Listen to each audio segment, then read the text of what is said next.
Iran US ആണവ വിഷയവുമായി ബന്ധപ്പെട്ട ചർച്ചയിൽ നേരിയ പുരോഗതി.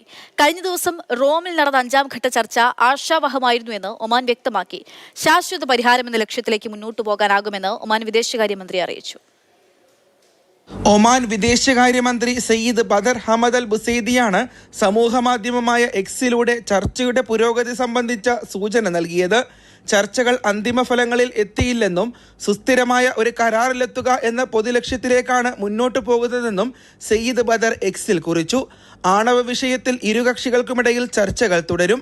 ഏറ്റവും പ്രൊഫഷണൽ ചർച്ചകളിലൊന്നാണ് കഴിഞ്ഞ ദിവസം പൂർത്തീകരിച്ചതെന്ന് ഇറാൻ വിദേശകാര്യമന്ത്രി അബ്ബാസ് അരക്ചിയും പ്രതികരിച്ചു. ഒമാൻ നിരവധി നിർദ്ദേശങ്ങൾ നൽകിയെങ്കിലും ചർച്ചകൾ സങ്കീർണമായിരുന്നു. പുരോഗതിക്ക് സാധ്യതയുണ്ടെന്നും അദ്ദേഹം പറഞ്ഞു. 2 മണിക്കൂറിലധികം നീണ്ടുനിന്നതായിരുന്നു ചർച്ചകൾ. ഒമാനി മധ്യസ്ഥരുമായി നേരിട്ടും അല്ലാതെയും ചർച്ച നടന്നുവെന്ന് മുതിർന്ന അമേരിക്കൻ ഉദ്യോഗസ്ഥരും പ്രതികരിച്ചു. റോമിലെ ഒമാൻ എംബസിയിൽ നടന്ന ചർച്ചയിൽ ഇറാൻ വിദേശകാര്യമന്ത്രി അബ്ബാസ് അരക്ചിയും ട്രംപിന്റെ മിഡിൽ ഈസ്റ്റ് പ്രതിനിധി സ്റ്റീവ് വിറ്റ്കോഫും നേതൃത്വം നൽകി. ഇറാന്റെ യുറേനിയം സമ്പുഷ്ടീകരണത്തെക്കുറിച്ച് വാഷിംഗ്ടണും തെഹ്റാനും പരസ്പര വിരുദ്ധമായ നിലപാടുകൾ പ്രകടിപ്പിച്ചതോടെയായിരുന്നു പല ഘട്ടങ്ങളായുള്ള അനുരഞ്ജന ചർച്ച. Mathrubhumi news, Muscat.